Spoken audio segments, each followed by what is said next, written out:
श्रीमद् भागवत महापुराण में भागवत जी के दशम स्कंध के 80वें अध्याय में श्री वेद व्यास जी महाराज सुदामा चरित्र की पावन कथा का वर्णन करते हैं। सुदामा चरित्र का वर्णन करते हैं और लिखते हैं, कृष्णस्यासीत शखा कश्चित् ब्राह्मणो ब्रह्मवित्तमा विरक्त इंद्रियार्थेषु प्रशांतात्मा जितेन्द्रिया। भगवान श्री कृष्ण के परम प्रिय मित्र का नाम था सुदामा। सुदामा जाति से ब्राह्मण थे, ब्राह्मणों ब्रह्मवित्तमः।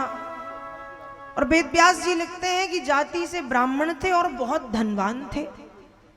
अब बताइए, हमने तो अब तक यही सुना है कि सुदामा जी कैसे थे, निर्धन थे, गरीब थे, लेकिन वेद व्यास जी लिख रहे हैं ब्राह्मणों ब्रह्मवित्तमः। सुदामा ब्राह्मण थे और वित्तमा मतलब बड़े धनवान थे। लेकिन यहां पर वेद व्यास जी लिखते हैं ब्रह्मवित्तमः मतलब भगवान नाम का गान करने में, भगवान नाम का कीर्तन करने में, गुणगान करने में सुदामा बड़े धनवान थे, जितेंद्रिय। सुदामा जी ने अपनी इंद्रियों को अपने वश में कर लिया था, जितेंद्रिय थे। ब्राह्मणों ब्रह्मवित्तमः विरक्त इंद्रियार्थेषु प्रशांतात्मा जितेंद्रियः। इंद्रियों को बस में करके रखा था, हमेशा प्रसन्न चित्त रहते थे और निरंतर भगवान श्री कृष्ण के पावन नाम का संकीर्तन करते रहते थे। सुदामा जी ने जीवन में अयाचक व्रत का पालन किया। अयाचक का अर्थ होता है ना मांगने वाला व्रत, कि मैं कभी मांगूंगा नहीं, घर घर जाकर के भिक्षा नहीं मांगूंगा। अयाचक थे, भिक्षा नहीं मांगूंगा। लेकिन भागवत में वेद व्यास जी ही लिखते हैं कि सुदामा जी प्रतिदिन 5 घर जाकर के भिक्षा मांगते थे। तो ये कैसा नियम है? नियम लिया है, मांगना नहीं है, और मांगते थे, तो ये कैसा नियम है? वेद व्यास जी लिखते हैं कि सुदामा जी नित्य 5 घर जाते थे, 5 घर जाते थे नित्य। किसी ने दे दिया तो ठीक और नहीं दिया तो ठीक, बस सुदामा जाकर के खड़े हो जाते थे। ये नहीं कहते थे कि भिक्षाम देहि, ये नहीं कहते थे, पर जाकर के खड़े हो गए, श्री कृष्ण गोविंद हरे मुरारे हे नाथ नारायण वासुदेवा, ये गान करने लगते थे। किसी ने दिया तो ठीक और नहीं दिया तो ठीक। कभी कभी तो इतना भोजन मिल जाता था कि सुदामा जी, इनकी पत्नी और इनके बच्चे सब प्रेम से खा लेते थे। लेकिन कभी कभी कुछ कम मिलता था, जिससे सुदामा की पत्नी अपने पति को खिलाती थी और बच्चों को खिलाती थी। कभी कभी जब कुछ भी नहीं मिलता था, बहुत कम मिलता था, तो बच्चों को खिलाती थी और कहती थी अपने पति से कि हे पतिदेव, शायद भगवान चाहते हैं कि हम आज एकादशी का व्रत करें। धन्य है सुदामा की पत्नी सुशीला, कहती हैं कि लोगों को तो महीने में 2 एकादशी मिलती हैं, शुक्ल पक्ष की और कृष्ण पक्ष की। लोगों को तो महीने में 2 एकादशियां मिलती हैं, पर मैं कितनी धन्यवान, मैं कितनी भाग्यवान हूं, मैं कितनी धन्य हूं, और आप कितने धन्य हैं कि हम दोनों को कभी कभी महीने महीने भर एकादशी का व्रत करने को मिल जाता है। हम कितने भाग्यवान हैं। कभी भगवान से शिकायत नहीं की कि आज खाना नहीं मिला। यदि नहीं मिला तो यही कहती थी कि बहुत कृपा है भगवान की, हमारा आज एकादशी का व्रत पूर्ण हो गया। तो ब्राह्मणों ब्रह्मवित्तमः, ब्राह्मण थे, धनवान थे। धनवान काय में थे? ब्रह्मवित्त महा, भगवान नाम संकीर्तन में। जितेंद्रिय थे, प्रशांत चित्त थे, प्रसन्न आत्मा, प्रसन्न चित्त रहने वाले, और भिक्षा मांग करके जीवन यापन करते थे। पर अयाचक व्रत को पालन किया हुआ था, इसलिए घर घर जाके मांगते नहीं थे, बस खड़े हो जाते थे। तो कभी कभी खूब मिलता, कभी कभी कम मिलता, कभी कभी कुछ भी नहीं मिलता। एक दिन की बात है, एक दिन कुछ भी नहीं मिला। और जब एक दिन कुछ भी नहीं मिला खाने के लिए, एक दाना नहीं मिला अन्न का, तो दिन तो निकल गया, पर रात्रि में व्यक्ति का मन एकाग्र हो जाता है। सुदामा जी के जो बच्चे हैं वो जोर जोर से रोते हैं, माँ भूख लगी है भोजन दो, माँ भूख लगी है भोजन दो। और कठोर से कठोर हृदय वाली माँ भी जब अपने बच्चों को रोते हुए देखती है तो माँ का हृदय पिघल जाता है, माँ का हृदय पिघल जाता है। आज जब देवी सुशीला ने अपने बच्चों को रोते हुए देखा, भूख के कारण तड़पते हुए देखा, तो जिस पत्नी ने अपने पति से आज तक एक शब्द नहीं कहा था, वह पत्नी आज अपने पति से कहती है कि हे पतिदेव, कोदों समा जुरी तो भरी पेट, न चाहती हो दधी दूध मिठौती, लेती सबे दुख दारिद झेली, कबहू प्रभु भूली तुम्हें ना हटौती, जो सुनती नहीं तू हरि से, तब काहे को द्वारिका पेली पठौती, या घर से कबहू ना गए पिय, टूटो तवा अरु फूटी कठोर। जिस पत्नी ने आज तक अपने पति से एक शब्द नहीं कहा, वो पत्नी आज अपने पति से कहती है कि हे पतिदेव, यदि आज हमारे घर में खाने के लिए कोदों समा बाजरा मक्का इत्यादि भी होता तो मैं उसमें अपने बच्चों का, आपका और अपना पेट भर लेती। मैं आपसे दूध दही माखन मिश्री मेवा मिष्ठान्न खाने की जिद नहीं करती, पर पतिदेव आज स्थिति ऐसी है कि अन्न का एक दाना नहीं है, हमारे बच्चे भूखे तड़प रहे हैं। हे पतिदेव, जब से मैंने अपनी मांग में आपके नाम के सिंदूर को लगाया है, तब से मैं यही देख रही हूं। सुदामा बोले क्या? सुशीला ने कहा टूटो तवा अरु फूटी कठौती। एक टूटा सा तवा और एक फूटी सी कठौती। कठौती मतलब गघरिया। और है ही क्या आपके पास? कुछ भी नहीं। क्या है आपके पास? और कुछ नहीं। पहले जब सुदामा ने ये बात सुनी तो थोड़ा सा क्रोध आया, लेकिन जब सुशीला की बात सुनी कि सुशीला कह रही है यदि थोड़ा सा भी कुछ होता तो मैं सबका पेट भरती, आपको भीख मांगने के लिए नहीं भेजती, नहीं जाने देती। इसलिए सुशीला कहती है, इसलिए सुदामा कहते हैं कि अरे देवी, तुम तो कुछ नहीं जानती। सुशीला ने कहा मैं सब जानती हूं। सुदामा ने कहा नहीं, तुम कुछ नहीं जानती। सुशीला ने कहा मैं सब जानती हूं। सुदामा ने कहा तो बताओ, क्या तुम ये जानती हो कि द्वारिकाधीश कृष्ण मेरे मित्र हैं? क्या तुम ये जानती हो? सुशीला ने कहा बहुत अच्छे से जानती हूं। सुदामा बोले पर मैंने तो कभी बताया नहीं। सुशीला कहती है आप बताएं या ना बताएं, आपके बताने ना बताने से क्या होता है? मैं बहुत अच्छी तरह से जानती हूं कि द्वारिकाधीश कृष्ण आपके मित्र हैं। सुदामा ने कहा कैसे मालूम? सुशीला ने कहा जो सुबह होते ही कृष्ण कृष्ण कृष्ण कहना शुरू करते हो तो सोते कृष्ण, जागते कृष्ण, उठते कृष्ण, बैठते कृष्ण, आते कृष्ण, जाते कृष्ण, हर वक्त कृष्ण कृष्ण कृष्ण कृष्ण कृष्ण कृष्ण हे कृष्ण श्री कृष्ण हे कृष्ण श्री कृष्ण हे कृष्ण श्री कृष्ण कहते रहते हो।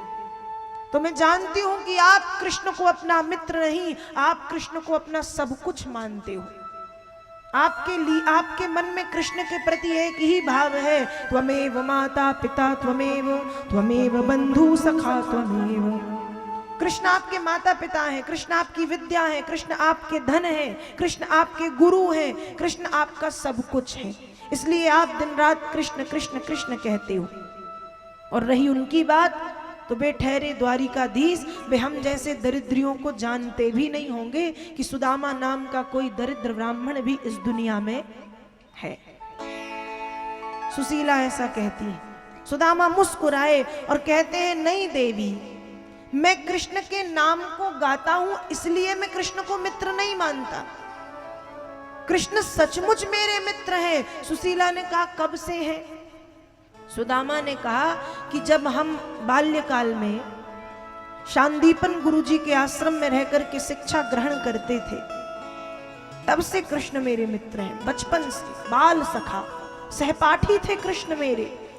हम एक साथ खेलते थे, एक साथ भोजन करते थे, एक साथ विश्राम करते थे, एक साथ गुरु सेवा करते थे, एक साथ अध्ययन करते थे। तो कृष्ण सचमुच मेरे मित्र हैं, कृष्ण सचमुच मेरे बाल सखा हैं।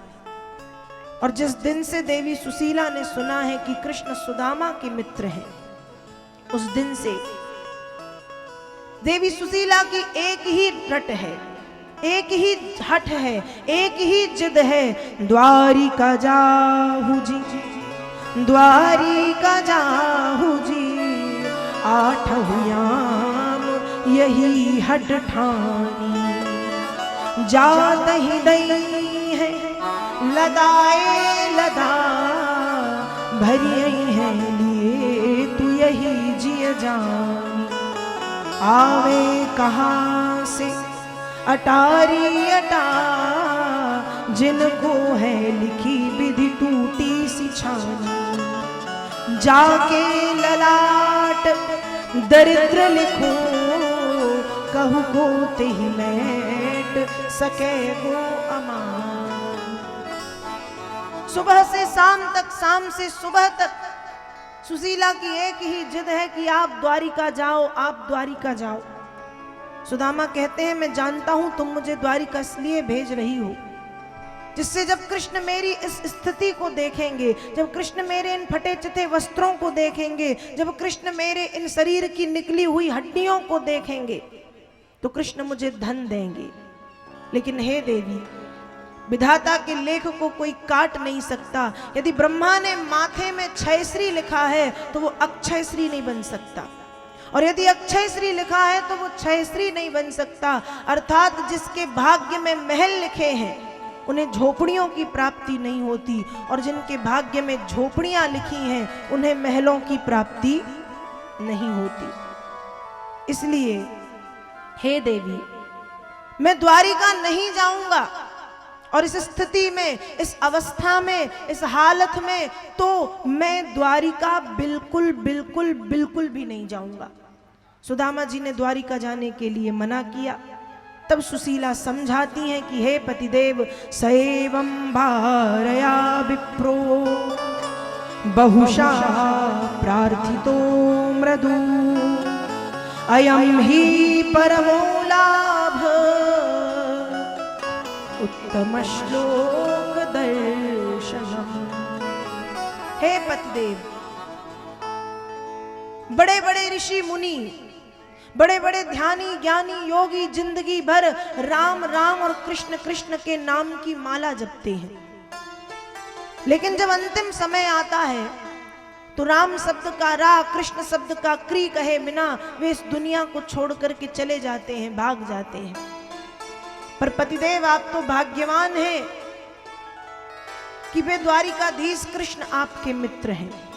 आप जाइए, भगवान का दर्शन करके आइए, क्योंकि आप दर्शन करेंगे तो आपको परम लाभ मिलेगा, और आपकी पत्नी होने के कारण मैं भी उस परम लाभ की अधिकारिणी बन जाऊंगी। जाइए। सुशीला ने जब बार बार सुदामा को जाने के लिए कहा और अच्छी तरह से समझाया, तो जो सुदामा अब तक कह रहे थे मैं द्वारिका नहीं जाऊंगा, इस स्थिति में तो बिल्कुल नहीं जाऊंगा, वे सुदामा अब कहते हैं कि मुझे द्वारिका जाना है। वे सुदामा कह रहे हैं मुझे द्वारिका जाना है, मैं द्वारिका जाना चाहता हूं। देवी आपके घर में कुछ है जो मैं कृष्ण के लिए भेंट स्वरूप ले जा सकूं? क्योंकि हमारे शास्त्र कहते हैं रिक्त पाणिर न गच्छेत राजा नाम देवताम गुरु। एक राजा के यहाँ, एक गुरु के यहाँ, एक ब्राह्मण के यहाँ, एक मित्र के यहाँ खाली हाथ नहीं जाना चाहिए। तो कृष्ण तो कृष्णम वंदे जगत गुरुम, जगत के गुरु हैं, द्वारिकाधीश हैं, द्वारिका के राजा हैं, मित्र भी हैं, तो मैं कृष्ण के यहाँ खाली हाथ कैसे जाऊं? तो देवी आपके पास कुछ है जो मैं कृष्ण के लिए भेंट स्वरूप ले जा सकूं? देवी सुशीला कहती है हाँ हाँ सब कुछ है। आप कैसी बात कर रहे हैं पतिदेव? देवी सुशीला तुरंत अपनी सखियों के यहाँ गई और जाकर के एक एक मुट्ठी चावल मांग करके लाई। धन्य है देवी सुशीला की सखियां जिन्होंने कृष्ण के नाम पर 4 मुट्ठी चावल प्रदान किए। अपनी साड़ी के पल्ले को फाड़ के वो 4 मुट्ठी चावल साड़ी के पल्ले में रखे, पोटरी बनाई और बना करके सुदामा जी के हाथों में दी और दे करके कहा कि हे पतिदेव, यदि आपको ये देने में शर्म आए तो कहना मैं नहीं लाया हूं, तुम्हारी भाभी ने भेजे हैं। सुशीला ऐसा इसलिए कहती है क्योंकि सुशीला जानती है कि मेरे पति गरीब जरूर हैं लेकिन मन के, बुद्धि के, विवेक के, वाणी के, भजन के गरीब नहीं हैं। इसलिए कहती हैं कि यदि आपको यह देने में शर्म लगे तो कहना मैं नहीं लाया हूं, तुम्हारी भाभी ने भेजे हैं। ऐसा कहकर के चावलों की पोटरी हाथों में दी। सुदामा जी ने वह चावलों की पोटरी अपने हाथों के नीचे दबाई। सुदामा जी को पता नहीं है कि द्वारिका की दिशा क्या है, पर सुदामा कहते हैं यदि कृष्ण बुला रहे हैं तो मुझे कृष्ण ही मार्ग प्रशस्त करेंगे, मुझे कृष्ण ही रास्ता दिखाएंगे। और एक निश्चित दिशा की ओर सुदामा जी ने चलना प्रारंभ कर दिया है। सुदामा जी चले जा रहे हैं। भगवान कहते हैं अपने भक्त से कि तुम एक कदम बढ़ा करके तो देखो, आगे की 100 कोस की दूरी मैं तय कर लूंगा, लेकिन प्रारंभ तुम्हें करना पड़ेगा। और जब सुदामा जी चलना प्रारंभ करते हैं तो सुदामा जी चले जा रहे हैं, चले जा रहे हैं, गिरते उठते, उठते गिरते, कभी नाचते हैं, झूमते हैं कि आज मैं कृष्ण से मिलूंगा, कभी रोते हैं कि प्रभु बड़े विलंब से कृपा की, कभी बहुत खुश हो जाते हैं। और ऐसे नाचते गाते रोते सुदामा जी कृष्ण कृष्ण कृष्ण कृष्ण कहते हुए चले जा रहे हैं, चले जा रहे हैं, चले जा रहे हैं, चले जा रहे हैं, चले जा रहे हैं। जाते जाते जाते एक स्थान ऐसा आया जहां पर जाकर के सुदामा जी मूर्छित होकर के गिर पड़े, बेहोश हो गए। द्वारिका में बैठे द्वारिकाधीश यह सब देख रहे थे। भगवान ने जैसे ही देखा तुरंत अपनी माया को आदेश दिया कि सुदामा को उठाओ और द्वारिका के बाहर ला करके छोड़ दो। माया ने सुदामा जी को उठाया, द्वारिका के बाहर ला करके छोड़ दिया। अब सुदामा ने देखा कि कोई नगर आ गया है। सुदामा ने देखा कि कोई नगर आ गया है तो सुदामा ने लोगों से पूछा कि भैया ये कौन सा नगर है? लोगों ने कहा ये द्वारिकापुरी है। सुदामा कहते हैं अरे इतनी जल्दी में द्वारिका आ गया, यदि मुझे पता होता कि द्वारिका इतने पास है तो मैं रोज सुबह आता और शाम को चला जाता। द्वारिका तो बहुत पास है। भूल गए कि मुझे आने में 7 दिन और 7 रातें लगी हैं। ये तो जानते ही नहीं कि प्रभु की माया ने ला करके यहाँ छोड़ा है।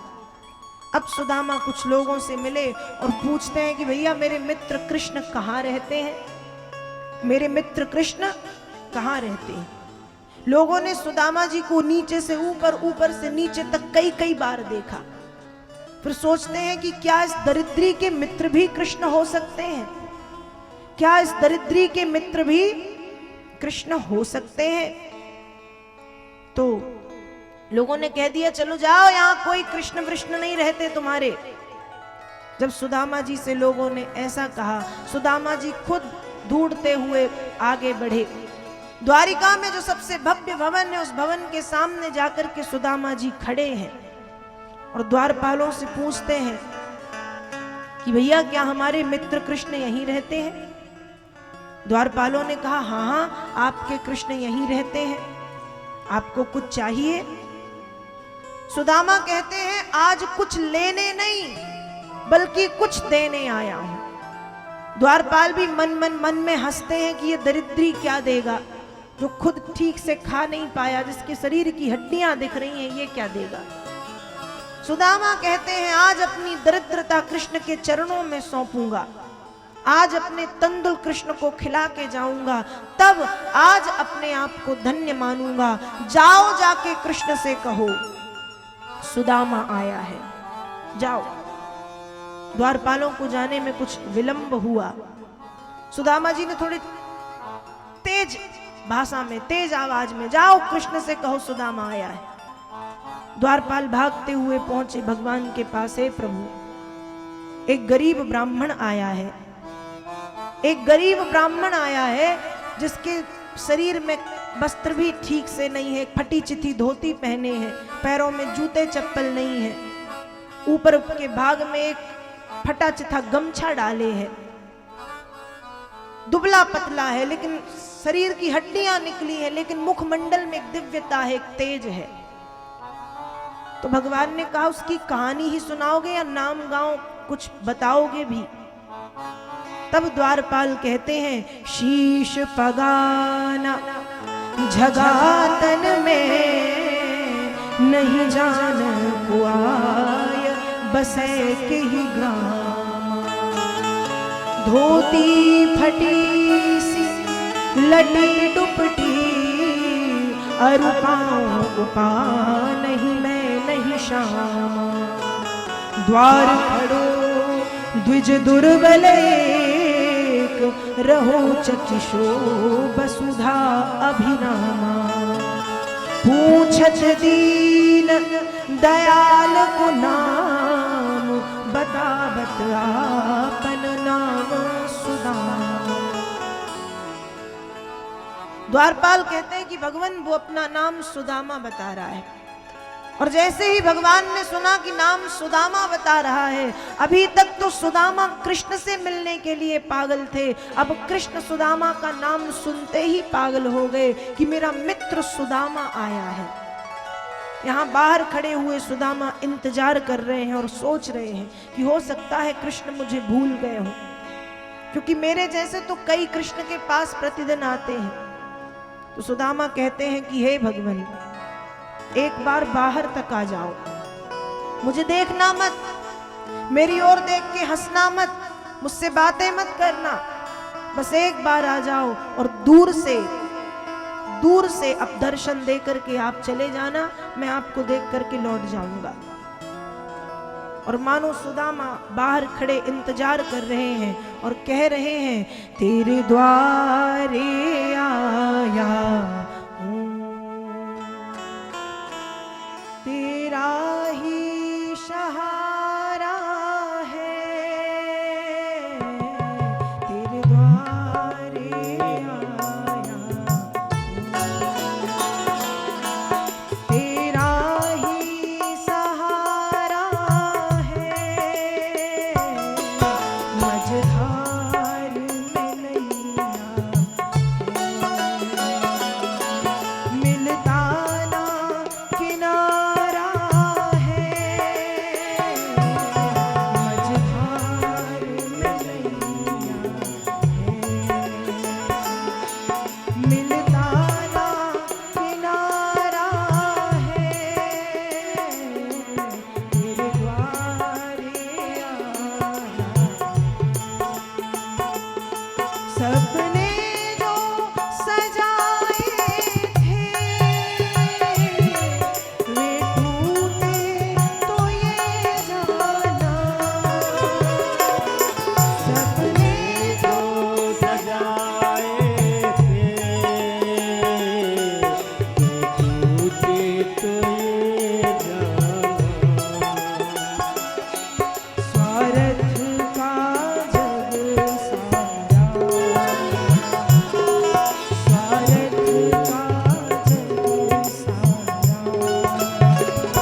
सखा तुम्हारा है,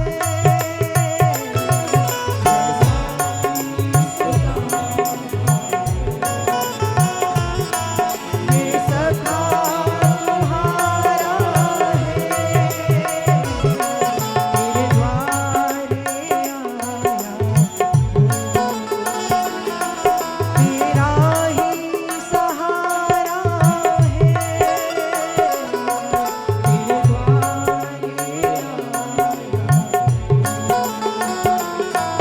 तेरा ही सहारा है, मझधार में नैया है,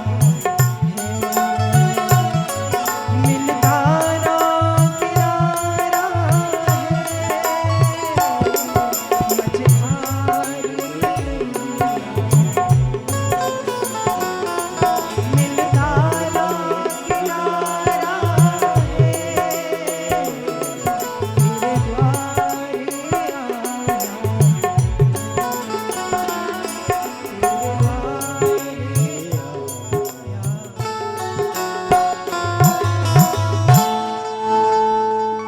सुदामा जी द्वारिका के भवन के, जो भगवान का भवन है, भवन के बाहर खड़े होकर के इंतजार कर रहे हैं कि हे कृष्ण एक बार आ जाओ, मत देखना मेरी ओर, मुझे देख के हंसना भी मत, बस एक बार द्वारिका के छत पर आकर के खड़े हो जाओ, मैं दूर से देखूंगा और देख करके चला जाऊंगा, पर एक बार कृष्ण आ जाओ। सुदामा बुला रहे हैं और भगवान तो वैसे ही भागते हुए चले आ रहे हैं कि सुदामा आया है, सुदामा आया है। जैसे ही भगवान ने सुना कि सुदामा आया है, उठ करके सिंहासन से खड़े हो गए। सिंहासन से उठ करके खड़े हुए, अपनी 16,108 पटरानियों के बीच में से जब भागना शुरू किया तो कहीं मुकुट गिर गया, कहीं पादुकाएं छूट गईं, कहीं पीतांबर गिर गया। भागते हुए भगवान चले जा रहे हैं, दास दासियों से टकराते हुए, महल के खंभों से टकराते हुए, गिरते उठते हुए कृष्ण सुदामा सुदामा सुदामा कह करके चले जा रहे हैं। और जब सुदामा जी यहाँ इंतजार कर रहे हैं तो द्वारिका के लोग देख करके हंस रहे हैं कि अभी बड़ा कह रहा था कि कृष्ण मेरे मित्र हैं, देखो इतना समय हो गया अब तक कृष्ण आए ही नहीं, पागल है ये। पर सुदामा को दुनिया की बातों का कोई असर नहीं है। सुदामा तो इतना कह रहे हैं कि लोगों को कहने दो, उनका काम ही कहना है, पर प्रभु एक बार आकर के दर्शन दे जाओ, बोलना मत, दूर से देख देख के मैं चला जाऊंगा। भगवान सुदामा सुदामा सुदामा कहते भागते हुए चले आ रहे हैं। और भागते भागते भागते भागते जब भगवान पहुंचे तो बाहर सुदामा जी खड़े नेत्रों से आंसू बहा रहे हैं।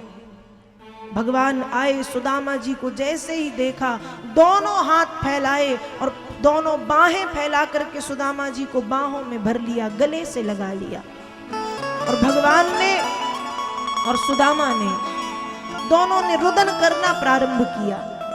कृष्ण सुदामा दोनों सिसकियां ले ले करके रो रहे हैं, रुदन कर रहे हैं, विलाप कर रहे हैं, अश्रु बहा रहे हैं। दोनों, कृष्ण भी और सुदामा भी रोए जा रहे हैं। भगवान ने जब सुदामा जी की स्थिति देखी तो भगवान कहते हैं, ऐसे बेहाल बिमाइन सो पग कंटक जाल लगे पुनि जोए, हाय महा दुख पायो सखा तुम आए इते न किते दिन खोए। देखी सुदामा की दीन दशा करुणा करके करुणा निधि रोए। पानी परात को हाथ छुओ नहीं, नैनन के जल से पग धो। भगवान भी रो रहे हैं और सुदामा भी रो रहे हैं। भगवान ने सुदामा जी को अपनी बाहों में भर लिया और भगवान कहते हैं, मित्र तेरी स्थिति तो ऐसी थी कि मुझे तुमसे मिलने आना चाहिए, पर तुमने जिद की थी कि मैं कृष्ण से नहीं मिलूंगा, इसलिए मैंने भी जिद की थी कि मैं सुदामा से नहीं मिलूंगा। पर मित्र आज लग रहा है कि मेरी वह जो जिद थी वो गलत थी, मुझे आना चाहिए था। और भगवान रोते हैं, रोते रोते भगवान की दृष्टि सुदामा जी के चरणों में पड़ी तो देखा न जाने कितने कांटे पैरों में चुभे हुए हैं। भगवान वहीं पर बैठ गए, एक एक करके सुदामा जी के कांटों को निकालते हैं। कांटे निकाल रहे हैं, नेत्रों से आंसू बह रहे हैं, इतने आंसू गिरे कि सुदामा के पैर भगवान के आंसुओं से धुल गए। सुदामा कहते हैं, कृष्ण ये क्या कर रहे हैं आप? आपकी प्रजा, आपकी रानियां, आपके दास, आपके सेवक देख करके क्या सोच रहे होंगे? भगवान ने कहा, मित्र केवल इतना ही सोच रहे होंगे कि आज एक मित्र अपने मित्र के प्रेम में पागल हो गया है। सुदामा, तेरा कृष्ण धनवान अवश्य है, लेकिन तेरे कृष्ण का विवेक भ्रष्ट नहीं हुआ। तेरा कृष्ण मित्र धर्म का पालन करना भली भांति जानता है। और ऐसा प्रभु कहते हैं, आज कृष्ण सुदामा के मिलन को देख करके करुणा स्वयं आश्चर्य में है कि मेरा स्वरूप कृष्ण में है या मेरा स्वरूप सुदामा में है। कृष्ण सुदामा दोनों रुदन कर रहे हैं, आंसू बहा रहे हैं, रो रहे हैं, विलाप कर रहे हैं, करुण क्रंदन कर रहे हैं, भगवान भी और सुदामा भी। फिर अपने दोनों हाथों से उठा करके सुदामा जी को खड़ा किया और भगवान ले गए।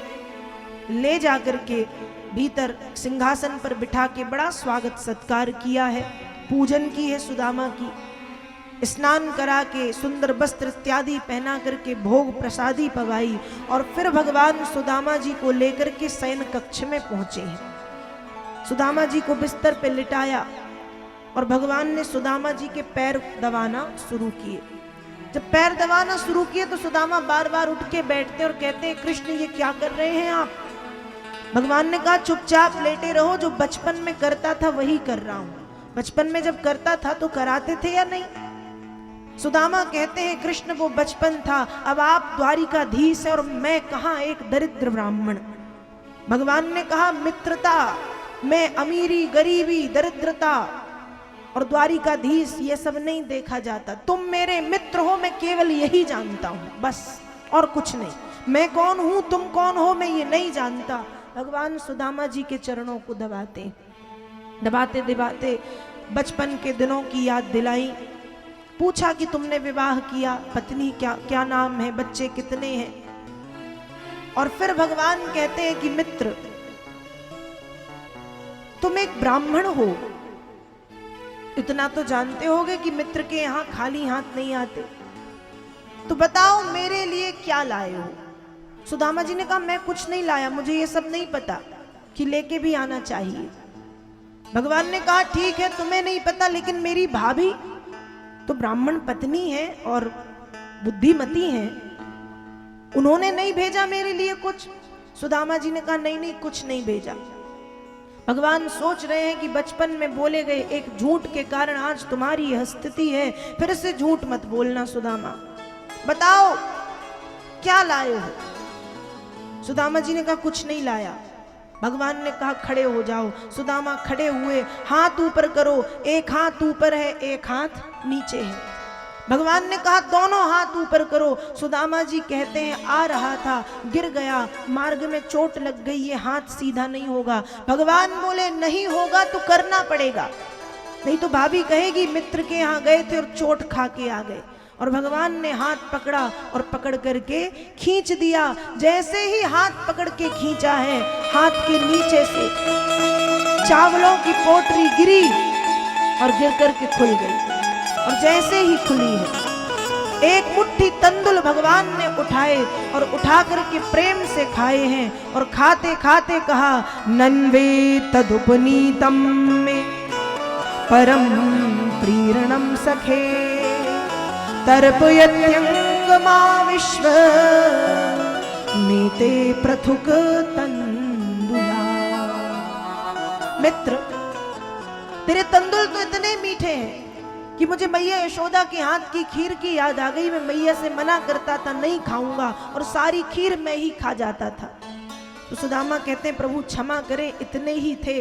भगवान ने कहा अरे पागल, ये इतने नहीं है, इतने हैं कि तर्पयत्यंगमा विश्व, संसार के प्राणियों की भूख तो क्या प्यास भी मिट जाएगी, ये इतने अधिक और मीठे हैं। दूसरी मुट्ठी उठा के भगवान खाते कि तुरंत आकर के मां रुक्मणी ने हाथ पकड़ा और मन में बातचीत करना प्रारंभ कर दिया कि प्रभु ये क्या कर रहे हैं आप। भगवान ने कहा मेरा प्रयास आज सुदामा को कृष्ण बनाने का है। रुक्मणी मैया ने कहा एक मुट्ठी खा करके आपने सुदामा को बहुत कुछ दे दिया है, और यदि दूसरी मुट्ठी आपने खाई तो वो देवता आकाश लोक में खड़े खड़े रो रहे हैं कि दूसरी मुट्ठी यदि प्रभु ने खाई तो इंद्रलोक, पृथ्वी लोक, स्वर्ग लोक, पाताल लोक सब सुदामा का हो जाएगा। और कहीं तीसरी मुट्ठी खा ली भगवान तो खुद कहां रहोगे। आप केवल सुदामा को देख रहे हो और मैं पूरे संसार को देख रही हूं, इसलिए बस प्रभु एक मुट्ठी ही पर्याप्त है, अब ना खाएं। तब मां रुक्मणी से भगवान कहते हैं क्यों रस में विषबाम दियो, अरु काहे न खान दियो एक फंका, लोग कहे हरि मित्र दुखी, हमसे ना सहो यह जात कलंका। देवी आज मैं भले सुदामा बन जाऊंगा लेकिन सुदामा को कृष्ण बना दूंगा, मैं मेरे मित्र की इस स्थिति को देख नहीं सकता। मां रुक्मणी बोली प्रभु सब दे दिया है आपने, अब बस करें। भगवान ने कहा अब बस ही कर रहा हूं, क्योंकि आपने मेरे अमृत में विष घोल दिया है। और मैया ने हाथ पकड़ के रोका। एक मुट्ठी तंदुल खाए हैं प्रभु ने, और सुदामा जी को अपार संपत्ति धन प्रदान किया है, ऐश्वर्य प्रदान कर दिया। कुछ दिनों तक सुदामा जी द्वारिकापुरी में रहे। फिर सुदामा जी के जाने का समय जब आया तो भगवान ने सुदामा के माथे की रेखाओं को देखा जिनमें लिखा था क्षय श्री। भगवान ने अपने हाथों से चंदन लगाया और उस क्षय श्री को अक्षय श्री में बदल दिया। चंदन लगाने से कुभाग्य भी सौभाग्य बन जाता है। और फिर वह चंदन तो साक्षात द्वारिकाधीश ने अपने हाथों से लगाया था, इसलिए घर से निकलने से पहले भगवान के चरणों में थोड़ा सा चंदन लगा के उस चंदन को अपने माथे से लगाओ, हर काम बनेगा। घर से जिस काम के लिए निकलोगे वो बनना ही बनना है, और फिर कोई भी बाधा आपका कुछ नहीं बिगाड़ सकती। ये भरोसा करके प्रभु के चरणों में लगा करके चंदन को माथे से लगाइए। भगवान ने सुदामा जी की माथे की रेखाओं को देखा जिसमें लिखा था क्षय श्री, चंदन लगा के कर दिया अक्षय श्री। और अब सुदामा जी जाने को तैयार हुए। भगवान ने कहा ठीक है अब तुम जाओ। सुदामा जी द्वारिका से अपने नगर के लिए प्रस्थान करते हैं।